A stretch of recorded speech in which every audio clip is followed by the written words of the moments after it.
sit thinking that they giving them, you're not thinking straight, kid. No, they don't give a damn, you got what I'm saying? I'm not fucking playing, I'll give it to you straight, man. There's too many others and you're not that great, man. Stop what you're saying, stop what you're making. Everybody here knows that you just fake it. Kerajaan Aries dan Alicia beserta pengawalnya sedang membicarakan penyerangan yang terjadi baru-baru ini bersama Sherry Barnett dari murid pengetahuan dan Russell Barnett, wakil kepala sekolah. Russell Barnett adalah ayah Sherry Barnett. Iris menyuruh Sherry untuk menyelidiki kalung liontin yang ditemukan di reruntuhan pemuja iblis Diablos, karena dari liontin tersebut ada tulisan kuno. Karena bukti-bukti penculikan Alicia waktu itu sudah hancur, disebabkan Master Shadow yang menghancurkan bangunan tersebut hingga rata. Mereka hanya menemukan liontin itu saja. Karena itu, untuk mengetahui lebih lanjut, Iris menyuruh Sherry, tapi Sherry menganggap dirinya hanya seorang pelajar biasa.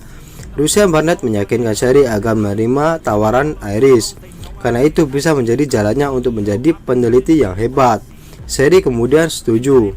Iris juga akan menyiapkan pengawal untuk menjaga Sherry. Organisasi yang baru dibuat oleh Iris yaitu Crimson Connect. Iris juga menyuruh Glenn untuk mengurusnya. Tapi Alicia juga menawarkan diri untuk menyelidiki Shadow Garden, karena ia ingin tahu Shadow Garden musuh atau kawan. Iris tidak setuju untuk Alicia menyelidiki Shadow Garden, karena Iris takut terjadi sesuatu dengannya. Alicia tetap meyakinkan kakaknya. Tak lama Iris pun setuju.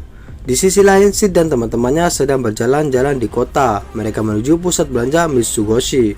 Market Mitsugoshi adalah penjual coklat yang dibicarakan banyak orang baru-baru ini. Kemudian satu penjaga market datang menemui mereka. Penjaga tersebut mengatakan kalau sekarang marketnya tengah sesak. Jika mereka ingin masuk harus menunggu 80 menit. Kemudian jaga mengatakan kalau menunggu sampai 80 menit kita bisa sampai malam. Jam segitu pasti banyak pembunuh berkeliaran. Pembunuh tersebut juga ahli menggunakan pedang. Bahkan para kesatria kewalahan. Tapi Hiro tetap menyuruh untuk menunggu di sini karena sudah jauh-jauh datang. Kemudian penjaga mengajak Sid masuk ke dalam. Jaga dan Hiro tidak boleh ikut masuk. Sid melihat di dalam toko seperti toko yang ada di dunianya sebelumnya. Penjaga tersebut menyuruhnya untuk masuk ke dalam ruangan. Saat Sid masuk ke dalam ruangan, banyak gadis-gadis menunduk memberikan hormat kepada Sid. Ternyata Gamma yang memiliki toko ini. Gamma ini adalah anggota Shadow Garden. Gamma mendekati Sid dan menyuruhnya untuk duduk di singgasana yang mereka sudah siapkan. Sid merasa bangga dengan apa yang mereka lakukan. Sid memberikan hadiah sihir bunga api yang berwarna ungu. Gamma mengatakan kalau mereka sedang menyelidiki orang-orang yang mengaku sebagai Shadow Garden. Sid berdiri dan mengatakan, aku sudah tahu pelakunya. Gamma yang mendengar hal itu langsung kaget, karena ia sudah menyuruh banyak orang untuk menyelidiki orang yang mengaku sebagai Shadow Garden, tapi tidak menemukan bukti. Kemudian Gamma menawarkan untuk Nu ikut membantu Sid.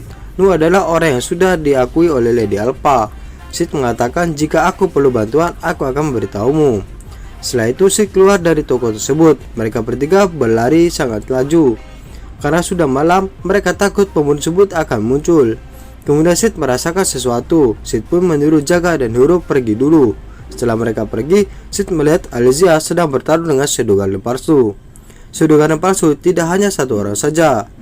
Alicia sangat kewalahan menghadapi mereka. Sampailah Sid yang sekarang menjadi Master Shadow datang membantu Alicia. Alicia mencoba berbicara dengan Master Shadow, tapi Master Shadow tak mengendahkannya. Sebenarnya Alicia hanya ingin tahu apa tujuannya dan apa Master Shadow kawan atau musuh. Master Shadow menanggapi jika Master Shadow adalah musuh bagaimana. Alicia menjawab kalau ia akan melawannya walaupun ia tak sebanding dengan Master Shadow. Jika Master Shadow melukai teman-temannya atau Iris kakaknya, ia akan melawannya. Setelah itu Master Shadow pergi mengejar Shadow Garden palsu yang kabur. Lalu Master Shadow membunuh salah satu Shadow Garden palsu yang lari. Tiba-tiba muncul Nu. Nu menyuruh Master Shadow untuk menyerahkan sisanya kepadanya. Kemudian Master Shadow pergi. Setelah itu Shadow Garden palsu menyerang Nu, tapi malah jari-jari Shadow Garden palsu putus dengan sendirinya. Padahal Nu hanya diam diri saja. Nu mengatakan kalau ia tak sebaik Master Shadow. Lalu Nu menginjak jarinya dengan wajah yang menyeramkan. Esoknya di sekolah, Sid dan teman-temannya ingin memberikan coklat kepada cewek-cewek secara random. Sid memberikan coklat tersebut kepada Sherry. Setelah memberikan coklat, Sid pergi tanpa kata sepatah pun. Setelah itu Sherry pergi ke ruangan dan melihat coklat itu. Ayahnya menanyakan dari mana Sherry mendapatkan coklat itu. Sherry menjawab kalau ia diberi seorang lelaki random. Ayahnya berpikir kalau itu adalah hadiah dari seorang yang menyukai Sherry. Ayahnya juga mengatakan kalau untuk mendapatkan coklat itu sangat susah. Walaupun kau mengantri dari pagi sampai malam, ayahnya menyuruh Sherry untuk menghargai pemberian lelaki itu. Setelah itu ayahnya menanyakan bagaimana hasil penelitian Leontin, yang waktu itu Iris menyuruh Sherry untuk menelitinya. Dalam sejauh ini, Sherry hanya mempelajari kode dari peradaban kuno. Di sini Sherry juga bercerita kalau dulu ibunya meneliti sesuatu sebelum ibunya meninggal. Dan sini juga dijelaskan kalau Ruslan Bandit bukanlah ayah kandungnya, melainkan ayah angkatnya. Tiba-tiba ayahnya batu-batu. Sherry sangat cemas melihat keadaan ayahnya. Ayahnya mengatakan kalau ia baik-baik saja dan menyuruh Sherry untuk pergi. Entah pergi kemana, pergi menemui Iris atau pergi menemui Sid yang sudah memberikan coklat, masih belum jelas. Sherry menjawab kalau ia tak akan pergi dengan kondisi ayahnya seperti ini. Sherry juga minta maaf karena belum membahagiakan ayahnya. Semenjak ia diadopsi, ayahnya mengatakan kalau ia sangat bahagia karena Sherry putri yang sangat hebat. Kemudian ayahnya pergi. Sherry juga memakan coklat tersebut. Di luar sekolah, Sid melihat Nu dengan penampilan yang sangat culun. Nu memberitahu Sid kalau ini adalah penyamarannya. Nu juga menyuruh Sid agar tidak memberitahu Gamma kalau Nu pergi ke sekolah. Jika Gamma tahu, Gamma pasti akan marah kepadanya.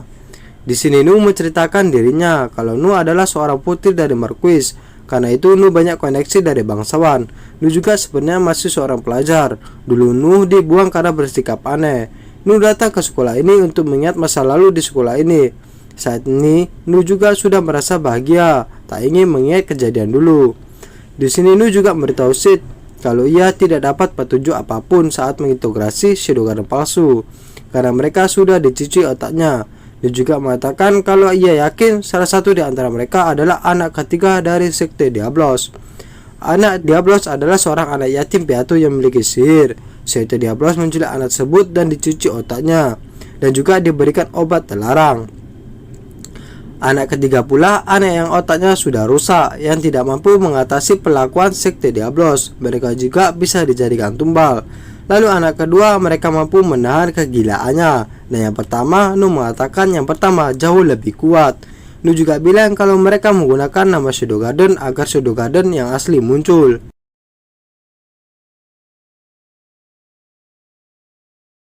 Nu juga bilang kalau ada anak bernama di ibu kota.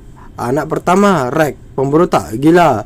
Anak bernama adalah nama yang diberikan oleh sekte Diablos untuk anak-anak yang berprestasi kepada sekte. Setiap anggotanya setara dengan para kesatria. Nu bilang lagi kalau Shadow Garden palsu yang waktu itu Nu mengantungnya di ibu kota agar bisa menjadi peringatan. Nu berpikir ia pasti sia-sia menjelaskan kepada Sid karena Sid mungkin sudah mengetahui. Saat Nu berbicara, Sid hanya saja karena sebenarnya Sid tidak tahu apa-apa. Di sisi lain di kamar, Aliza memberitahu Iris kalau orang bodoh-bodoh itu berpura-pura menjadi Shadow Garden. Iris juga mengatakan kalau waktu itu ia bertemu dengan seorang ahli pedang bernama Alpha. Iris yakin kalau Alpha juga bagian dari Shadow Garden karena ia bisa menebas monster hanya sekali serang. Iris mendapatkan laporan kalau organisasi sekte Diablos sangat kuat. Kemudian Aliza mengatakan Shadow Garden melawan sekte Diablos. Aliza berpikir mungkin saja Shadow Garden memiliki petunjuk. Iris bersyukur kalau ia memiliki kesatria Crimson yang kuat, sambil mengatakan mereka cuma 8 orang. Kemudian Aliza mengatakan, Iris, siapa sebenarnya musuh kesatria Crimson, Shadow Garden atau sekte Diablos? Dengan kuat Aliza mengatakan, kita tidak boleh melawan Shadow Garden, dan menyuruh Iris untuk mengingat ledakan waktu itu, ledakan buah merah darah. Iris berteriak kalau artefak sudah di luar kendali. Tidak ada orang yang memiliki kekuatan sebesar itu. Setelah kedebatan itu, Iris menyuruh Aliza untuk istirahat. Aliza menanyakan lagi tentang pertanyaan tadi. Kemudian Iris menjawab, kesatria Crimson melawan keduanya. Siapa saja yang mengganggu perdamaian negeri ini tidak bisa dibiarkan.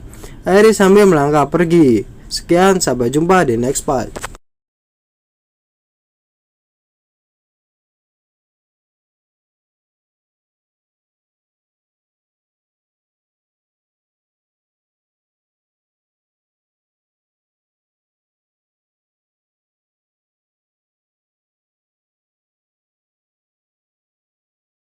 You face it, thinking that they're giving them, you're not thinking straight, kid. No, they don't give a damn, you got what I'm saying? I'm not fucking playing, I'll give it to you straight, man. There's too many others and you're not that great, man. Stop what you're saying, stop what you're making. Everybody here knows that you just fake it.